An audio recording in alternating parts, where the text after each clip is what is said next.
आज फुटबल हामी जस्तो रूपमा हेरिरहेका छौँ, खेलिरहेका छौँ, त्यो हुनमा फुटबल इतिहासले धेरैचोटि नमिठा घटनाहरू पनि बोक्दै आइरहेको छ। फुटबल इतिहासमा त्यस्ता डरलाग्दा र भयानक घटनाहरू घटेका छन् जसलाई सुन्दै डर लागेर आउँछ, पत्याउनै साह्रो हुन्छ। फुटबल फिजिकल्ली मात्र नभएर साइकोलोजी खेल पनि हो, जसको कारण त्यस्ता डरलाग्दा घटनाहरू घट्ने गर्छन्। आउनुहोस् आज त्यही घटनाहरूको बारेमा चर्चा गरौँ। ब्राजिलमा भएको सन् 1950 को वर्ल्ड कपको फाइनल ब्राजिल र उरुग्वे बीच भएको थियो। त्यो समय सबैलाई ब्राजिलले जित्छ भन्ने आशा मात्र होइन, पक्का नै थियो। त्यति बेला फुटबल अर्गनाइजरहरूले त ब्राजिलले फाइनल जितेपछि दिने इस्विस नै तयार पारिसकेका थिए, तर त्यस्तो भएन। उरुग्वेले ब्राजिललाई 2-1 ले जित्यो अनि सुरु भयो फुटबल इतिहासमा नसोचेको महाघटना।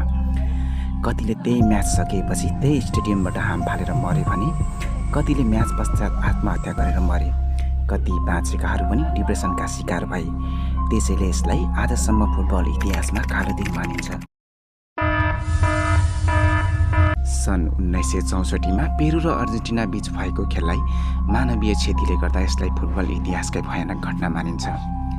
क्वालिफाइङ म्याचमा जब पेरुले गरेको गोललाई रेफ्रीले गोल दिएन, तब त्यहाँ दङ्गा मचियो, जसको कारण 300 जनाभन्दा धेरै दर्शकको ज्यान गयो, जसमा 500 भन्दा बढी घाइते भए।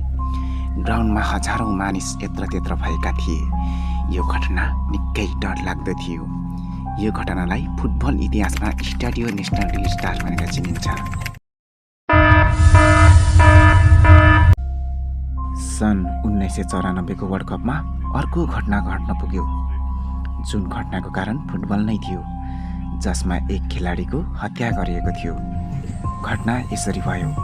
क्वालिफाइङ म्याचमा अमेरिका र कोलम्बिया भिडेका थिए, तर म्याचमा अमेरिका 2-1 ले विजेता भयो। म्याचको दौरान कोलम्बियाका एक खेलाडी एन्ड्रेस स्कोबारले बल डिफेन्ड गर्ने क्रममा आफ्नै पुलमा गोल गरेका थिए। त्यसपछि कोलम्बियन समर्थक तथा ग्याङ्स्टर हम्बर्टो कास्टो मुनोजले गेम सकिएको 10 दिन पश्चात उनलाई पार्किङमा गोली हानेर हत्या गरे।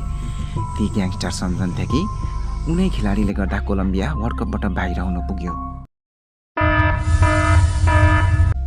सबैभन्दा आश्चर्यजनक र भयानक घटना सन् 1998 मा साउथ अफ्रिकाको प्रिमियर लिगमा भयो।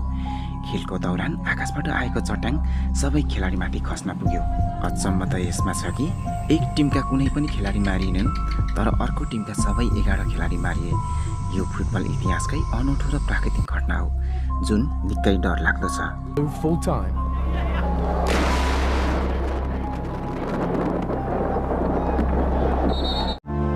आजको यो भिडियो तपाईलाई कस्तो लाग्यो? भिडियो राम्रो लागेमा लाइक, कमेन्ट अनि च्यानललाई सब्स्क्राइब गर्न नभुल्नुहोला है त।